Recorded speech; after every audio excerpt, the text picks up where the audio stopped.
Assalamualaikum warahmatullahi wabarakatuh. Semangat pagi anak-anak hebat. Semoga kalian semua dalam keadaan sehat ya, dan masih semangat untuk belajar IPA.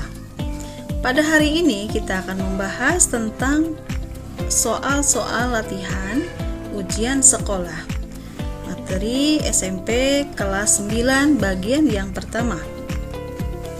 Soal nomor 1. Berikut ini yang merupakan kegiatan pengukuran besaran pokok adalah: A. Luas meja belajar 48 cm persegi. B. Volume 1 gelas air 200 cm kubik. C. Massa beberapa bahan makanan 0,5 kg. D. Denyut jantung ayam 90 denyut per menit. Besaran pokok itu adalah besaran yang satuannya telah didefinisikan terlebih dahulu. Jumlah besaran pokok ada 7, kalau disingkat menjadi SMP jiwa.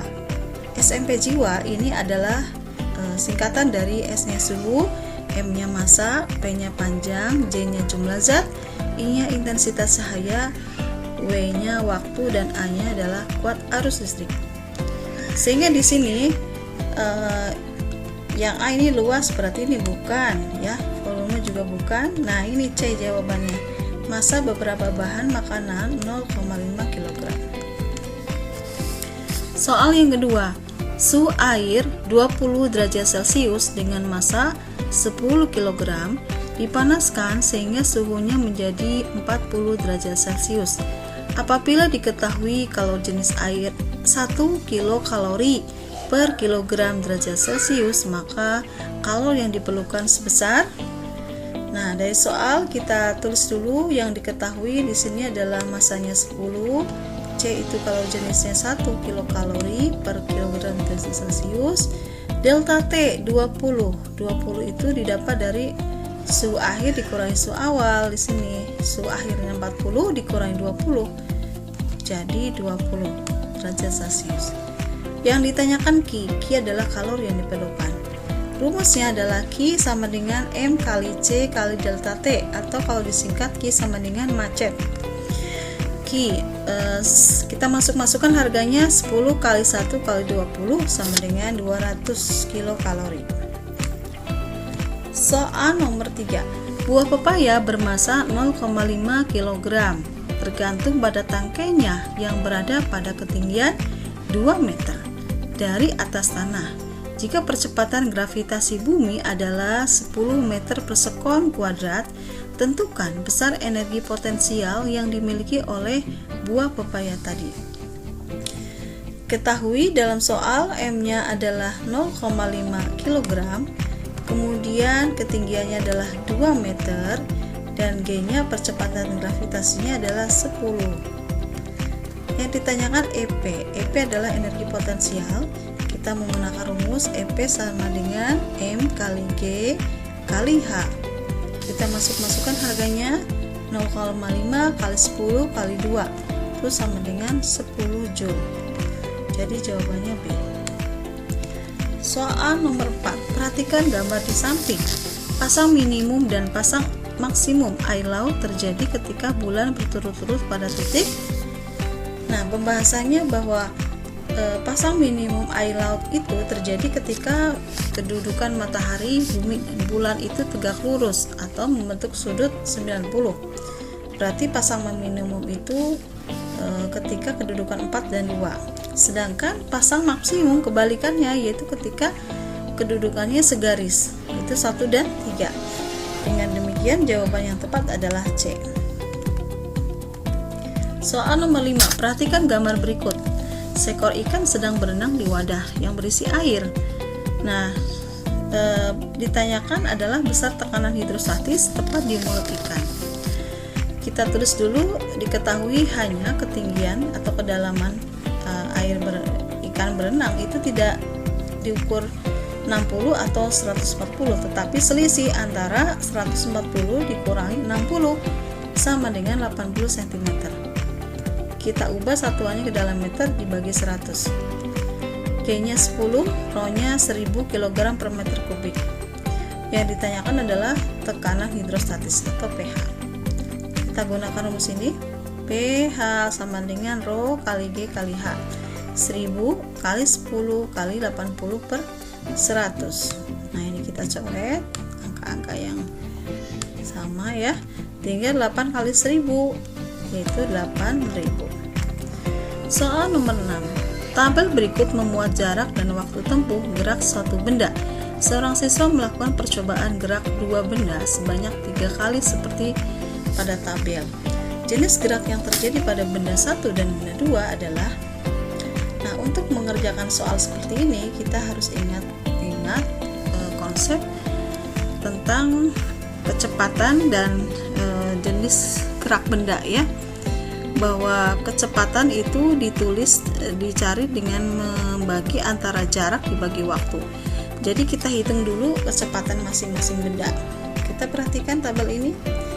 Nah, kecepatannya dengan membagikan jarak dibagi waktu, benda 1 ini kecepatannya ternyata sama alias konstan, sedangkan benda B kecepatannya itu tidak sama, tetapi semakin lama semakin bertambah secara beraturan. Nah, dengan demikian benda 1 itu disimpulkan sedang melakukan gerak GLB. GLB itu adalah gerak lurus beraturan yang ciri-cirinya memiliki kecepatan tetap. Sedangkan benda B karena kecepatannya tidak tetap tetapi berubah secara beraturan, makin lama makin cepat, maka gerak benda 2 termasuk gerak GLBB dipercepat. Soal nomor 7, perhatikan gambar berikut. Dari gelombang di bawah, maka panjang gelombang dan periodenya secara berturut-turut adalah. Nah, yang pertama-tama kita harus mengetahui konsep panjang satu gelombang. Karena ini adalah jenis gelombang transversal ya, yang memiliki bukit dan lembah. Sehingga di sini panjang satu gelombang itu dari ini kalau misalnya dikasih 1 dan 2. Nah, ini 3. Panjang satu gelombang itu dari sini ke sini, dari 1 ke 2. Terdiri atas satu bukit dan satu lembah. Nah, di sini acuannya karena 100 itu sampai di titik sini, berarti kalau dari sini ke sini itu sebanyak 2,5 gelombang. 2,5 gelombang itu panjangnya 100 meter, berarti satu gelombangnya adalah 40 cm. Panjang satu gelombang 40 cm. Kemudian periode gelombang itu adalah waktu yang diperlukan untuk terjadinya satu kali gelombang. Berarti waktunya adalah 9. Kemudian banyaknya gelombang kalau diukur dari sini ke sini itu adalah 3. 1, 2, 3. 9 dibagi 3 sama dengan 3. Soal nomor 8. Suatu benda ditempatkan di depan lensa bayangan yang dibentuk dari lensa memiliki jarak titik-titik. Di sini titik fokusnya 10. Ya, ini adalah titik fokusnya dan jarak bendanya ini ketukar ya. Jarak bendanya adalah 18. Nah, untuk menentukan jarak bayangan kita menggunakan persamaan 1/f sama dengan 1/s ditambah 1/s absen. F adalah titik fokus, S jarak benda, S absen itu adalah jarak bayangan.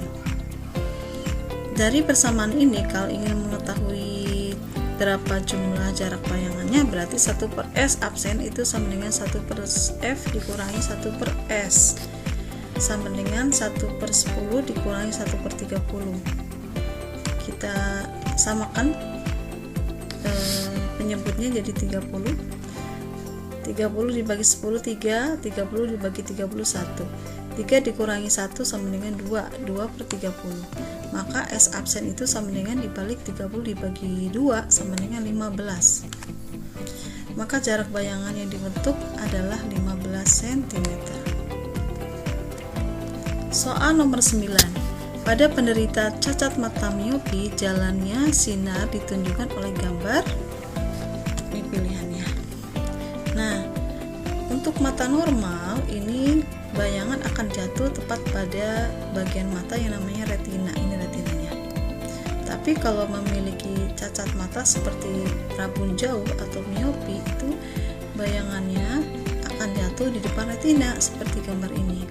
Sebaliknya kalau rabun dekat, hipermetropi itu akan jatuh di belakang retina seperti ini. Karena yang ditanyakan miopi, berarti jawabannya adalah D. Itu bayangan akan jatuh di depan retina. Soal nomor 10. Berikut ini yang bukan gejala listrik statis adalah A. Balon menempel di dinding setelah digosokkan kain rambut. Ini termasuk. Badan bulu tertarik oleh pakaian yang baru saja disetrika. Ini termasuk. Kedua, telapak tangan terasa panas setelah digosokkan. Nah, ini bukan. Jadi jawabannya adalah yang ketiga. Kita cek. Soal nomor 11. 3 buah hambatan disusun secara paralel seperti gambar berikut. Hambatan penggantinya adalah,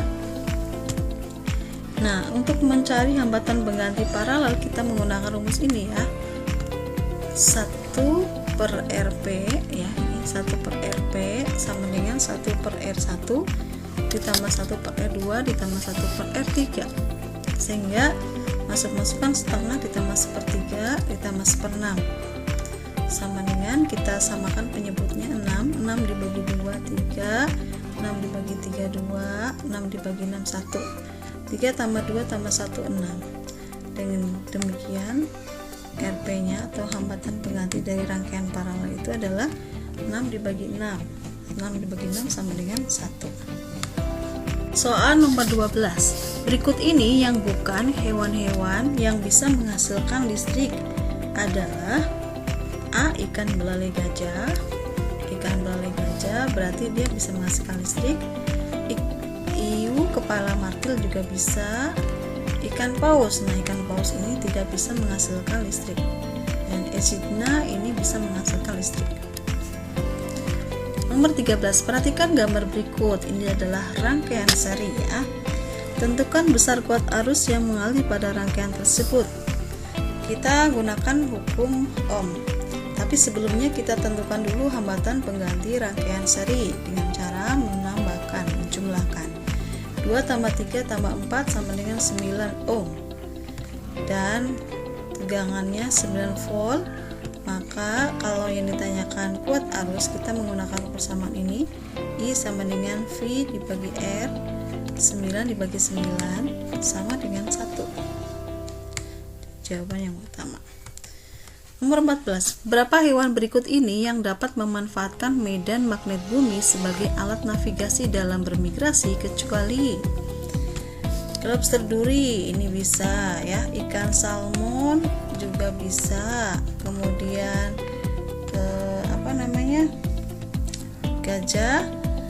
gajah ini nggak bisa ya, burung merpati ini bisa. Jadi beberapa hewan itu ada yang bisa memanfaatkan medan magnet sebagai alat navigasinya.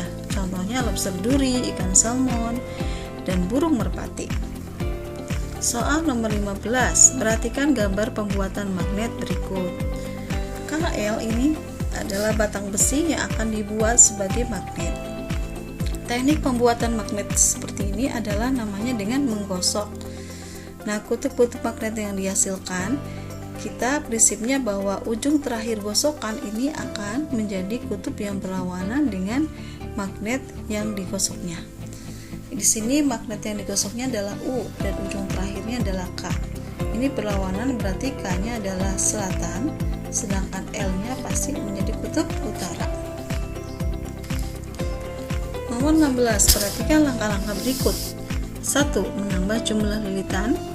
2. Mengurangi kecepatan putaran magnet. 3. Mengganti magnet permanen dengan medan magnet yang lebih kuat. Usaha untuk memperbesar GGL induksi ditunjukkan oleh jelas yang pertama dengan menambah jumlah lilitan dan mengganti magnet permanen dengan magnet yang lebih kuat. Jadi jawabannya adalah 1 dan 3. 17. 2 buah paku menempel akibat induksi magnet dari kutub utara sebuah magnet batang seperti gambar berikut.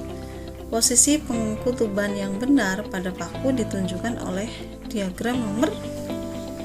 Nah, di sini prinsipnya bahwa kutub yang berlawanan itu akan tarik menarik, sedangkan kutub yang senama akan tolak menolak. Karena di sini kutubnya utara, maka dengan kalau menempel berarti tarik menarik pasti adalah yang paling paku yang menempel itu berarti kutub selatan. Di antara ketiga gambar ini yang cocok adalah yang C. Soal nomor 18. Perhatikan beberapa unsur dan senyawa berikut yang termasuk molekul unsur. Molekul unsur itu adalah molekul yang terbentuk dari atom-atom yang sejenis. Nomor 1 ini adalah atom ya. Nomor 2 karbon dioksida ini bukan gas oksigen. Nah, oksigen itu kan dari O dan O. Gas hidrogen itu juga sama dari H dan H. Emas ini termasuknya atom. Jadi jawabannya adalah 3 dan Soal nomor 19. Atom natrium memiliki nomor atom 11. Konfigurasi elektron yang benar untuk atom natrium adalah berarti natrium 11 berarti kulit yang pertama K kita isi 2, ini betul semua. Kemudian kulit L nya adalah 8 maksimumnya, ini 8. Kemudian karena ada 11 udah 2, 8 itu 10 berarti sisanya 1, itu menempati kulit M. Sedangkan kulit N nya itu 0. Berarti jawaban yang tepat dari soal nomor 19 adalah B. Soal yang terakhir, suatu senyawa memiliki rumus kimia CH3COOH. Dalam satu molekul senyawa terdapat CH3COOH berarti terdapat 2 atom karbon. Kemudian atom hidrogennya ada 4 dan 2 atom oksigen. Demikian pembahasan mengenai latihan soal-soal untuk menghadapi ujian sekolah. Semoga apa yang Ibu sampaikan bermanfaat. Billahi taufiq wal hidayah. Wassalamualaikum warahmatullahi wabarakatuh.